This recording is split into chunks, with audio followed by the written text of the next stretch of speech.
जय श्री कृष्णा।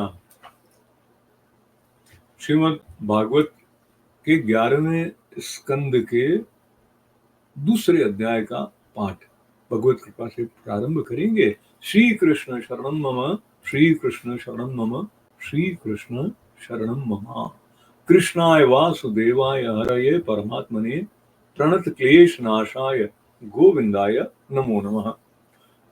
दूसरे अध्याय में वसुदेव जी के पास श्री नारद जी का आना और उन्हें राजा जनक और 9 योगीश्वरों का संवाद सुनाने का प्रसंग है। श्री सुखदेव जी कहते हैं, कुरुनंदन देवर्षि नारद जी के मन में भगवान श्री कृष्ण की सन्निधि में रहने की बड़ी लालसा थी। इसलिए वो श्री कृष्ण के निज बाहुओं से सुरक्षित द्वारका में, जहां दक्ष आदि के शाप का कोई भय नहीं था, विदा कर देने पर भी पुनः पुनः आकर प्राय रहा ही करते थे। राजन, ऐसा कौन प्राणी है जिसे इंद्रियां तो प्राप्त हो और वो भगवान के ब्रह्मा आदि बड़े बड़े देवताओं के भी उपास्य चरण कमलों की दिव्य गंध, मधुर मकरंद रस, अलौकिक स्वरूप माधुरी, सुकुमार स्पर्श और मंगलमय ध्वनि का सेवन करना न चाहे, क्योंकि ये बेचारा प्राणी सब ओर से मृत्यु से ही घिरा हुआ है। एक दिन की बात है, देवर्षि नारद वसुदेव जी के यहाँ पधारे। वसुदेव जी ने उनका अभिवादन किया और आराम से बैठ जाने पर विधि पूर्वक उनकी पूजा की और इसके बाद पुनः प्रणाम करके उनसे ये बात कही। वसुदेव जी ने कहा, संसार में माता पिता का आगमन पुत्रों के लिए और भगवान की ओर अग्रसर होने वाले साधु संतों का पदार्पण प्रपंच में उलझे हुए दीन दुखियों के लिए बड़ा ही सुखकर और बड़ा ही मंगलमय होता है। परंतु भगवान, आप तो स्वयं भगवानमय भगवत स्वरूप है। आपका चलना फिरना तो समस्त प्राणियों के कल्याण के लिए ही होता है। देवताओं के चरित्र भी कभी प्राणियों के लिए दुख के हेतु, जो कभी सुख के हेतु बन जाते हैं, परंतु जो आप जैसे भगवत प्रेमी पुरुष हैं, जिनका हृदय प्राण जीवन सब कुछ भगवानमय हो गया है, उनकी तो प्रत्येक चेष्टा समस्त प्राणियों के कल्याण के लिए ही होती है। जो लोग देवताओं को जिस प्रकार भजन करते हैं, देवता भी परछाई के समान ठीक उसी रीति से भजन करने वालों को फल देते हैं, क्योंकि देवता कर्म के मंत्री हैं, अधीन है, परंतु सत्पुरुष दीन वत्सल होते हैं। अर्थात जो सांसारिक संपत्ति एवं साधन से भी हीन है, उन्हें अपना देते हैं।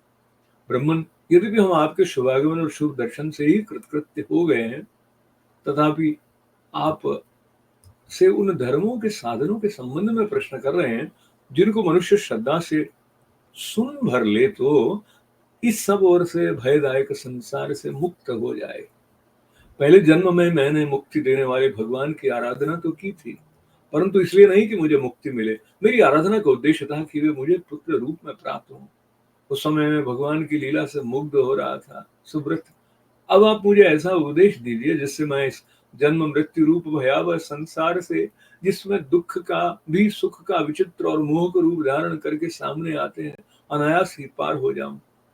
श्री सुखदेव जी कहते हैं, राजन, बुद्धिमान वसुदेव जी ने भगवान के स्वरूप और गुण आदि के श्रवण के अभिप्राय से ही यह प्रश्न किया था। देवर्षि नारद उनका प्रश्न सुनकर भगवान के अचिंत्य अनंत कल्याणमय गुणों के स्मरण में तन्मय हो गए और प्रेम और आनंद में भरकर वसुदेव जी से बोले। नारद जी ने कहा, यदुवंश शिरोमणि, तुम्हारा ये निश्चय बहुत ही सुंदर है, क्योंकि ये भागवत धर्म के संबंध में है, जो सारे विश्व को जीवन दान देने वाला है, पवित्र करने वाला है। वसुदेव जी, ये भागवत धर्म एक ऐसी वस्तु है जिसको कानों से सुनने, वाणी से उच्चारण करने, चित्त से स्मरण करने, हृदय से स्वीकार करने या कोई इसका पालन करने जा रहा हो तो उसका अनुमोदन करने से ही मनुष्य उसी क्षण पवित्र हो जाता है, चाहे वो भगवान का एवं सारे संसार का द्रोही ही क्यों ना हो। जिनके गुण लीला और नाम आदि का श्रवण और कीर्तन पतितों को भी पावन करने वाला है, उन्हीं परम कल्याण स्वरूप मेरे आराध्य देव भगवान नारायण का तुमने आज मुझे स्मरण कराया है। वसुदेव जी, तुमने मुझसे जो प्रश्न किया है, इसके संबंध में संत पुरुष एक प्राचीन इतिहास कहा करते हैं। वो इतिहास है ऋषभ के पुत्र 9 योगीश्वरों और महात्मा विदेह का शुभ संवाद। तुम जानते ही हो कि स्वयंभू मनु के एक प्रसिद्ध पुत्र थे प्रियव्रत। प्रियव्रत के आग्निंद्र के नाभि और नाभि के पुत्र हुए ऋषभ। शास्त्रों ने उन्हें भगवान वसुदेव का अंश कहा है। मोक्ष धर्म का उपदेश करने के लिए उन्होंने अवतार ग्रहण किया था। उनके 100 पुत्र थे और सब के सब वेदों के पारदर्शी विद्वान थे। उनमें सबसे बड़े थे राजर्षि भरत। वे भगवान नारायण के परम प्रेमी भक्त थे। उन्हीं के नाम से ये भूमिखंड जो पहले अजनाभ वर्ष कहलाता था, भारतवर्ष कहलाया।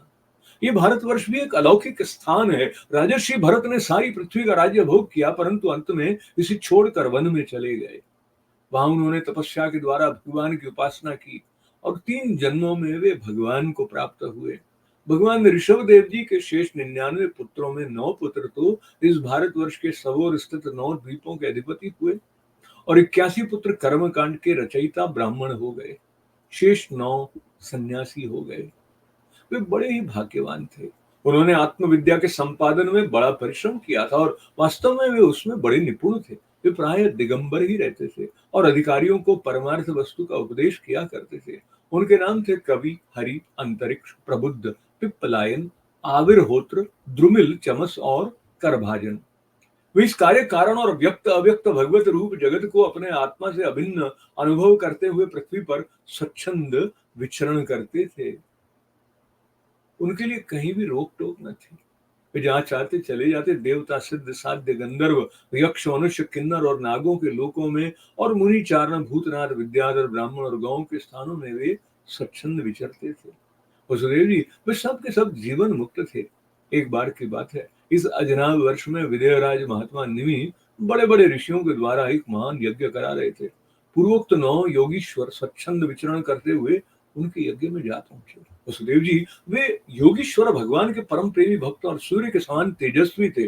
उन्हें देखकर राजा निमि, आहवनीय आदि मूर्तिमान अग्नि और ऋत्विज आदि ब्राह्मण सबके सब उनके स्वागत में खड़े हो गए। विजयराज निमि ने उन्हें भगवान के परम प्रेमी भक्त जानकर यथा योग्य आसनों पर बैठाया और प्रेम तथा आनंद से भरकर विधि पूर्वक उनकी पूजा की। वे 9 योगीश्वर अपने अंगों की कांति से इस प्रकार चमक रहे थे मानो साक्षात ब्रह्मा जी के पुत्र सनकादि मुनीश्वर ही हों। राजा निमि ने विनय से झुककर परम प्रेम के साथ उनसे प्रश्न किया। विजयराज निमि ने कहा, भगवान, मैं ऐसा समझता हूँ कि आप लोग मधुसूदन भगवान के पार्षद ही हैं, क्योंकि भगवान के पार्षद संसारी प्राणियों को पवित्र करने के लिए विचरण किया करते हैं। जीवों के लिए मनुष्य शरीर का प्राप्त होना दुर्लभ है। यदि ये प्राप्त हो भी जाता है तो प्रतीक्षा मृत्यु का भय सिर पर सवार रहता है, क्योंकि ये क्षण भंगुर है। इसलिए अनिश्चित मनुष्य जीवन में भगवान के प्यारे और उनको प्यार करने वाले भक्तजनों का, संतों का दर्शन तो और भी दुर्लभ है। इसलिए त्रिलोक पावन महात्माओं, हम आप लोगों से प्रश्न करते हैं कि परम कल्याण का स्वरूप क्या है और उसका साधन क्या है। इस संसार में आधे क्षण का सत्संग भी मनुष्यों के लिए परम निधि है। योगीश्वरों, यदि हम सुनने के अधिकारी हो तो आप कृपा करके भागवत धर्मों का उपदेश कीजिए, क्योंकि उनसे जन्म आदि विकार से रहित एक रस भगवान श्री कृष्ण प्रसन्न होते हैं और उन धर्मों का पालन करने वाले शरणागत भक्तों को अपने आप तक को दान कर डालते हैं। देवर्षि नारद ने कहा, वसुदेव जी, जब राजा निमि ने उन भगवत प्रेमी संतों से ये प्रश्न किया, तब उन लोगों ने बड़े प्रेम से उनका और उनके प्रश्न का सम्मान किया और सदस्य तथा ऋत्विजों के साथ बैठे हुए राजा निमि से बोले। पहले उन 9 योगीश्वरों में से कबीर जी ने कहा, राजन, भक्त जनों के हृदय से कभी दूर न होने वाले अच्युत भगवान के चरणों की नित्य निरंतर उपासना ही इस संसार में परम कल्याण, आत्यंतिक क्षेम है और सर्वथा भय शून्य है, ऐसा मेरा निश्चित मत है। देह के आदि तुच्छ एवं असत पदार्थों में अहंता एवं ममता हो जाने के कारण जिन लोगों की चित्त वृत्ति उद्विग्न हो रही है, उनका भय भी इस उपासना का अनुष्ठान करने पर पूर्णतया निवृत्त हो जाता है। भगवान ने भोले भाले अज्ञानी पुरुषों को भी सुगमता से साक्षात अपनी प्राप्ति के लिए जो उपाय स्वयं श्रीमुख से बतलाए हैं, उन्हें ही भागवत धर्म समझो। राजन, इन भागवत धर्मों का अवलंबन करके मनुष्य कभी विघ्नों से पीड़ित नहीं होता और नेत्र बंद करके दौड़ने पर भी, अर्थात विधि विधान में त्रुटि हो जाने पर भी, न तो मार्ग से स्खलित ही होता है और न तो पतित फल से वंचित ही होता है। भागवत धर्म का पालन करने वालों के लिए यह नियम नहीं है कि वो एक विशेष प्रकार का कर्म ही करे। वो शरीर से, वाणी से, मन से, इंद्रियों से, बुद्धि से, अहंकार से, अनेक जन्मों अथवा एक जन्म की आदतों से स्वभाववश जो करे, वो सब परम पुरुष भगवान नारायण के लिए ही है। इस भाव से उन्हें समर्पण कर दे। यही सरल से सरल, सीधा सा भागवत धर्म है। ईश्वर से विमुख पुरुष को उनकी माया से अपने स्वरूप की विस्मृति हो जाती है और इस विस्मृति से ही मैं देवता हूं, मैं मनुष्य हूं, इस प्रकार का भ्रम विपर्यय हो जाता है। इस देह आदि अन्य वस्तु में अभिनिवेश, तन्मयता होने के कारण ही बुढ़ापा, मृत्यु, रोग आदि अनेकों भय होते हैं। इसलिए अपने गुरु को ही आराध्य देव परम प्रियतम मानकर अनन्य भक्ति के द्वारा उस ईश्वर का भजन करना चाहिए। राजन, सच पूछो तो भगवान के अतिरिक्त, आत्मा के अतिरिक्त और कोई वस्तु है ही नहीं, परंतु न होने पर भी इसकी प्रतीति इसका चिंतन करने वाले को उसके चिंतन के कारण उधर मन लगने के कारण ही होती है। जैसे स्वप्न के समय स्वप्न दृष्टा की कल्पना से अथवा जागृत अवस्था में नाना प्रकार के मनोरथों में एक विलक्षण ही सृष्टि दिखने लग जाती है। इसलिए विचारवान पुरुष को चाहिए कि सांसारिक कर्मों के संबंध में संकल्प विकल्प करने वाले मन को रोक दे, कैद कर दे। बस ऐसा करते ही उसे अभय पद की, परमात्मा की प्राप्ति हो जाएगी। संसार में भगवान के जन्म और लीला की बहुत सी मंगलमय कथाएं प्रसिद्ध हैं, उनको सुनते रहना चाहिए। उन गुणों और लीलाओं का स्मरण दिलाने वाले भगवान के बहुत से नाम भी प्रसिद्ध हैं। लाज संकोच छोड़कर उनका गान करते रहना चाहिए। इस प्रकार किसी भी व्यक्ति, वस्तु और स्थान में आसक्ति न करके विचरण करते रहना चाहिए। जिस प्रकार विशुद्ध व्रत नियम ले लेता है, उसके हृदय में अपने परम प्रीतम प्रभु के नाम कीर्तन से अनुराग का, प्रेम का अंकुर उगा आता है, उसका चित्त द्रवित हो जाता है। अब वो साधारण लोगों की स्थिति से ऊपर उठ जाता है, लोगों की मान्यताओं धारणाओं से परे हो जाता है।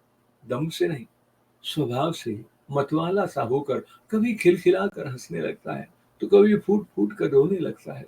कभी ऊंचे स्वर से भगवान को पुकारने लगता है, तो कभी मधुर स्वर से उनके गुणों का गान करने लगता है।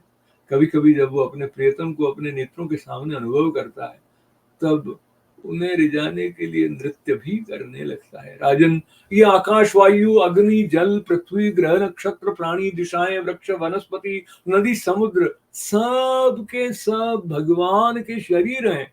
सभी रूपों में स्वयं भगवान प्रकट हैं। ऐसा समझकर वो जो कोई भी उसके सामने आ जाता है, चाहे वो प्राणी हो या अप्राणी, उसे अनन्य भाव से, भगवत भाव से प्रणाम करता है। जैसे भोजन करने वाले को प्रत्येक ग्रास के साथ ही तुष्टि, तृप्ति अथवा सुख, पुष्टि, जीवन शक्ति का संचार और क्षुधा निवृत्ति, ये तीनों एक साथ होते हैं। वैसे ही जो मनुष्य भगवान की शरण लेकर उनका भजन करने लगता है, उसे भजन के प्रत्येक क्षण में भगवान के प्रति प्रेम, अपने प्रेमास्पद प्रभु के स्वरूप का अनुभव और उनके अतिरिक्त अन्य वस्तुओं में वैराग्य, इन तीनों की एक साथ ही प्राप्ति होती जाती है। राजन, इस प्रकार जो प्रतिक्षण एक एक वृत्ति के द्वारा भगवान के चरण कमलों का ही भजन करता है, उसे भगवान के प्रति प्रेममय भक्ति, संसार के प्रति वैराग्य और अपने प्रियतम भगवान के स्वरूप की स्फूर्ति, ये सब अवश्य ही प्राप्त होते हैं। वो भागवत हो जाता है, और जब ये सब प्राप्त हो जाते हैं, तब वो स्वयं परम शांति का अनुभव करने लगता है। राजा निमि ने पूछा, योगीश्वर, अब आप कृपा करके भगवत भक्त का लक्षण वर्णन कीजिए। उसके क्या धर्म है और कैसा स्वभाव होता है? वो मनुष्यों के साथ व्यवहार करते समय कैसा आचरण करता है? क्या बोलता है? और किन लक्षणों के कारण भगवान का प्यारा होता है? अब 9 योगीश्वरों में से दूसरे हरि जी बोले, राजन, आत्मस्वरूप भगवान समस्त प्राणियों में आत्मा रूप से, नियंता रूप से स्थित हैं, जो कहीं भी न्यूनाधिकता न देखकर सर्वत्र परिपूर्ण भगवत सत्ता को ही देखता है, और साथ ही समस्त प्राणी और समस्त पदार्थ आत्मस्वरूप भगवान में ही आधेय रूप से अथवा अध्यस्त रूप से स्थित हैं, अर्थात वास्तव में भगवत स्वरूप ही हैं। इस प्रकार जिसका अनुभव है, ऐसी जिसकी सिद्ध दृष्टि है, उसे भगवान का परम प्रेमी उत्तम भागवत समझना चाहिए। जो भगवान से प्रेम, उनके भक्तों से मित्रता, दुखी और अज्ञानियों पर कृपा और भगवान से द्वेष करने वालों की उपेक्षा करता है, वो मध्यम कोटि का भागवत है। और जो भगवान के अर्चा, विग्रह, मूर्ति आदि की पूजा तो श्रद्धा से करता है, परंतु भगवान के भक्तों या दूसरे लोगों की विशेष सेवा शुश्रूषा नहीं करता, वो साधारण श्रेणी का भगवत भक्त है। जो श्रोत्र, नेत्र आदि इंद्रियों के द्वारा शब्द रूप आदि विषयों का ग्रहण तो करता है, परंतु अपनी इच्छा के प्रतिकूल विषयों से द्वेष नहीं करता और अनुकूल विषयों के मिलने पर हर्षित नहीं होता, उसकी यह दृष्टि बनी रहती है कि ये सब हमारे भगवान की माया है। वो पुरुष उत्तम भागवत है। संसार के धर्म है जन्म, मृत्यु, भूख, प्यास, श्रम, कष्ट, भय और तृष्णा। ये क्रमशः शरीर, प्राण, इंद्रिय, मन और बुद्धि को प्राप्त होते ही रहते हैं।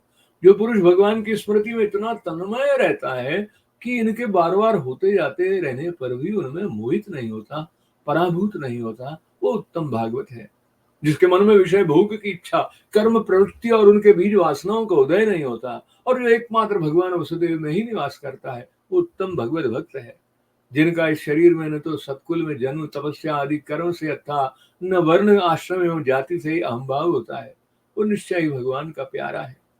जो धन संपत्ति अथवा शरीर आदि में ये अपना है, ये पराया, इस प्रकार का भेदभाव नहीं रखता, समस्त पदार्थों में सम स्वरूप परमात्मा को देखता रहता है, समभाव रखता है, तथा किसी भी घटना अथवा संकल्प से विक्षिप्त न होकर शांत रहता है, वो भगवान का उत्तम भक्त है। राजन, बड़े बड़े देवता और ऋषि मुनि भी अपने अंतःकरण को भगवान में बनाते हुए जिन्हें ढूंढते रहते हैं, भगवान के ऐसे चरण कमलों से आधे क्षण, आधे पल के लिए भी जो नहीं हटता, निरंतर उनके चरणों की सन्निधि और सेवा में ही संलग्न रहता है, यहाँ तक कि कोई स्वयं से त्रिभुवन की राज्य लक्ष्मी दे तो भी वो भगवत स्मृति का तार नहीं तोड़ता, उस राज्य लक्ष्मी की ओर ध्यान भी नहीं देता। वही पुरुष वास्तव में भगवत भक्त वैष्णव में अग्रगण्य है, सबसे श्रेष्ठ है। रासलीला के अवसर पर नृत्य गति से भांति भांति के पाद विन्यास करने वाले निखिल सौंदर्य माधुर्य निधि भगवान के चरणों की अंगुली नख की मणि चंद्रिका से जिन शरणागत भक्त जनों के हृदय का विरह जन्य संताप एक बार दूर हो चुका है, उनके हृदय में वो फिर कैसे आ सकता है। जैसे चंद्रोदय होने पर सूर्य का ताप नहीं लग सकता, विवशता से नामोच्चारण करने पर भी संपूर्ण अग्रासियों को नष्ट कर देने वाले स्वयं भगवान श्री हरि, जिसके हृदय को क्षण भर के लिए भी नहीं छोड़ते हैं, क्योंकि उसने प्रेम की रस्सी से उनके चरण कमलों को बांध रखा है। वास्तव में ऐसा पुरुष ही भगवान के भक्तों में प्रधान है। इति श्रीमद्भागवते महापुराणे परमहंस्यां संहितायाम् एकादशस्कन्धे द्वितीयो अध्यायः। श्रीकृष्ण शरणं मम, श्रीकृष्ण शरणं मम, श्रीकृष्ण शरणं मम। कृष्णाय वासुदेवाय हरये परमात्मने प्रणत क्लेशनाशाय गोविंदाय नमो नमः। भगवान के चरणों का आश्रय लेकर भगवत स्मरण से गुरु स्मरण के साथ साथ अपने माता जी का विशेष स्मरण करते हुए अब संस्कृत भाषा में 11वें स्कंद के द्वितीय अध्याय के पारायण का विनम्र प्रयत्न प्रारंभ श्री गणेश करते हैं। श्री शुक उवाच गोविंद भुजगुप्तायां द्वारवत्यां कुरुद्वः अवाच श्रीनारदो भीक्षणं कृष्णोपासन लालस को नुराजन्निन्द्रियवान् मुकुंद चरणाम्बुजं न भजेत् सर्वतो मृत्यु रूपास्य मम रोत्तमे तमेकदा तु देवर्षिं वसुदेवो गृहागतम् अर्चितं सुखमासीन मभिवादेदमब्रवीत्। वसुदेव उवाच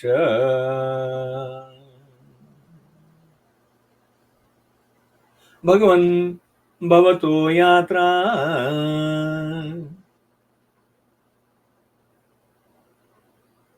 भगवन् भवतो यात्रा स्वस्थये सर्वदेहिनां कृपणानां यथा पित्रो उत्तमश्लोकवर्त्मनां भूतानां देवचरितं दुःखाय च सुखायैव हि साधूनां तवा द्राशा मच्युतात्मनां भजन्ति ये यथा देवान् देवापि तथैव तान् छायैव कर्म सच्चैवाः साधवो दीनवत्सलाः ब्रह्मस्थापि पृच्छामो धर्मान् भागवतांस्तव या छुत्वा श्रद्धया मर्त्यो मुच्यते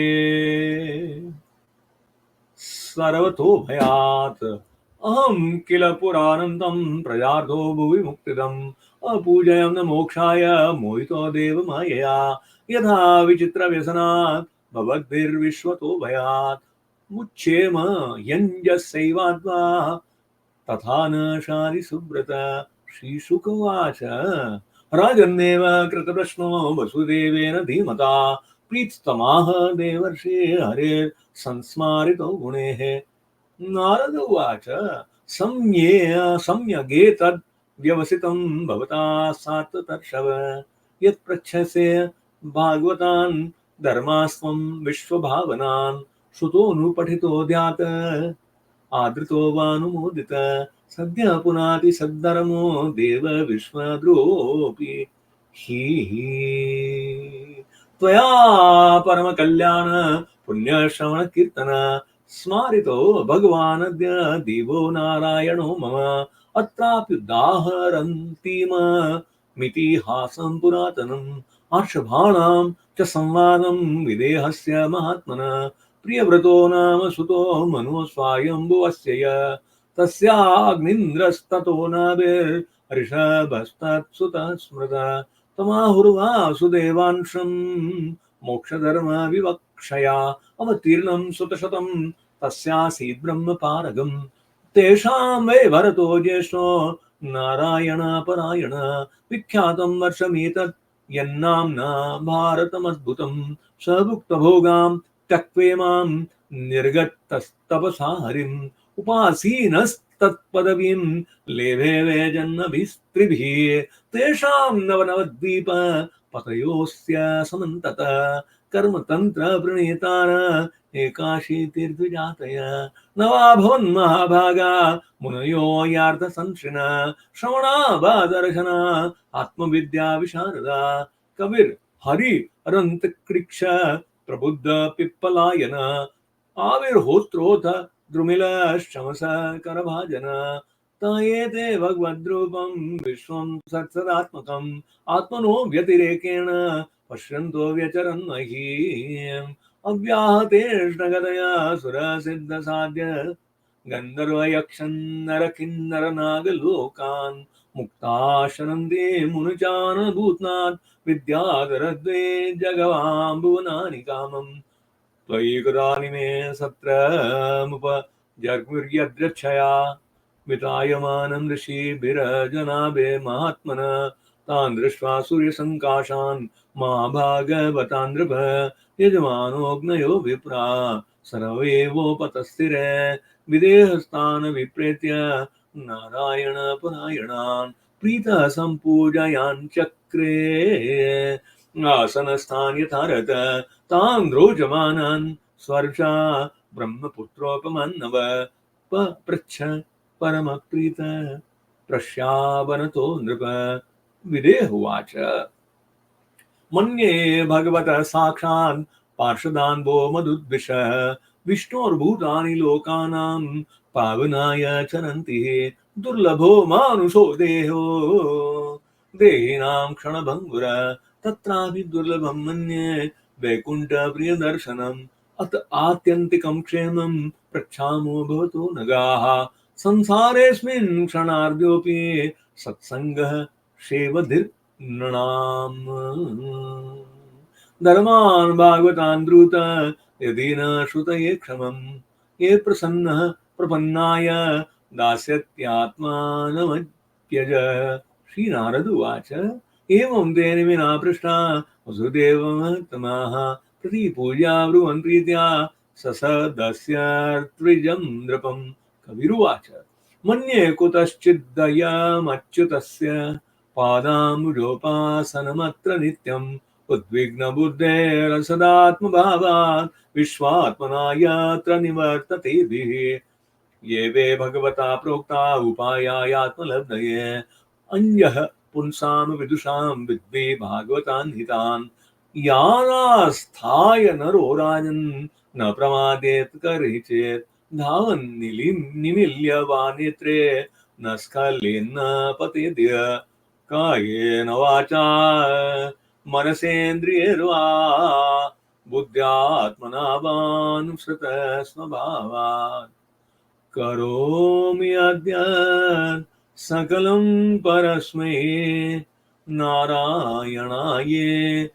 समर्पयेत् भयं द्विताय विनिवेशतः स्यादिशापे तस्य विपर्यो स्मृतिः तन्मायया तो बुध आभजेत्तं भक्त्येकयेषं गुरुदेवतात्मा अविद्यमानोऽप्यभाति द्वयो ध्यातुर्धिया स्वप्नमनोरथो यथा तत्कर्म संकल्प विकल्पकं मनो बुधो निरुन्ध्याद्भयं ततः स्यात् शृण्वन् सुभद्राणि रथाङ्गपाणेर्जन्मानि कर्माणि च यानि लोके गीतानि नामानि तदर्थकानि गायन् विलज्जो विचरेद सङ्गः एवं मृतः स प्रियनाम कीर्त्या जातानुरागो दृच्छते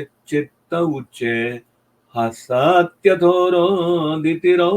गाय त्युत्मान्दवर्धन्त्यतिलोकबाह्यः खं वायुमग्निं सलिलं महिं च ज्योतिषिषिं सत्त्वानि दिशो द्रुमादीन् सरित्समुद्रांश हरे शरीरं यत्किञ्च भूतं प्रणम्येदनन्यः भक्ति परेशानुभवो विरक्तिरन्यत्र तेषा त्रिक एककाल प्रपद्यमानस्य यथाश्नतस्युः स्तुष्टे पुष्टे क्षुदपायोनुगासम् इत्युच्यताङ्ग्रे भजतो निवृत्त्या भक्तिर्विरक्तिर्भगवत् प्रबोध भवन्ति वै भागवतस्य राजम् स्ततः परां शान्तिमुपैति साक्षात्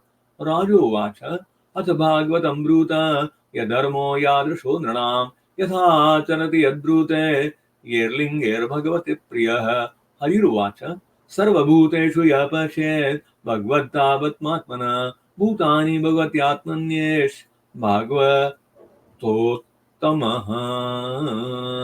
ईश्वरे तदधीनेषु बालिशेषु द्विषत्सु च प्रेम मैत्री कृपोपेक्षा यः करोति समध्यमा अर्चयाम्येव हरये पूजां यः श्रद्धये हते न तद्भक्तेषु चान्येषु स भक्तः प्राकृतस्मृतः गृहीत्वापीन्द्रियैरर्थान् यो न द्वेष्टे न रष्यते विष्णोर्मायामिदं पश्यन् स वे भागवतोत्तमः देहेन्द्रियप्राणमनोधियं यो जन्माव्ययक्षोद्भयतर्षकृच्छे संसारधर्मेरविमुह्यमान स्मृत्यार्यभागवत प्रदान न काम कर्म बीजानां यस्य चेतसि संभव वासुदेवेकनिलय स वे भागवतोत्तम न यस्य जन्म कर्माभ्यां न वर्णाश्रम जातिभिः सज्जतेऽस्मिन्नहं भावो देहे वेश हरे प्रिय न यस्य स्वपर इति वित्तेष्वात्मनि अवाभिधा सर्वभूत समशान्त स वे भागवतोत्तमः त्रिभुवन विभवेतवेऽप्यकुण्ठ स्मृतिरजितात्मसुरादिभिर्विज्ञात् न चलति भगवत्पदारविन्दा लविन्निमिषार्धमपि स वैष्णवाग्र्य भागवत उर्विक्रमाङ्ग्रदिग्शाखा नखमणिचन्द्रिकया निरस्ततापे हृदि कथमुपसीदतां पुनः स प्रभवति चन्द्रैवोदितिर्कताप विसृज्यति हृदयं न यस्य साक्षाद्वलिरवशा भीतोऽप्यघोघनाश प्रणयरशनया कृताङ्गद्विपद्म स भवति भागवत प्रदान उक्तः इति श्रीमद्भागवते महापुराणे पारमहंस्यां संहितायाम् एकादश स्कन्धे द्वितीयोऽध्यायः हरि ओम तत्सत् हरि ओम तत्सत् हरि ओम तत्सत् कृष्णाय वासुदेवाय हरये परमात्मने प्रणतक्लेशनाशाय गोविंदाय नमो नमः। श्री कृष्णार्पणमस्तु। विराज धरण की जय।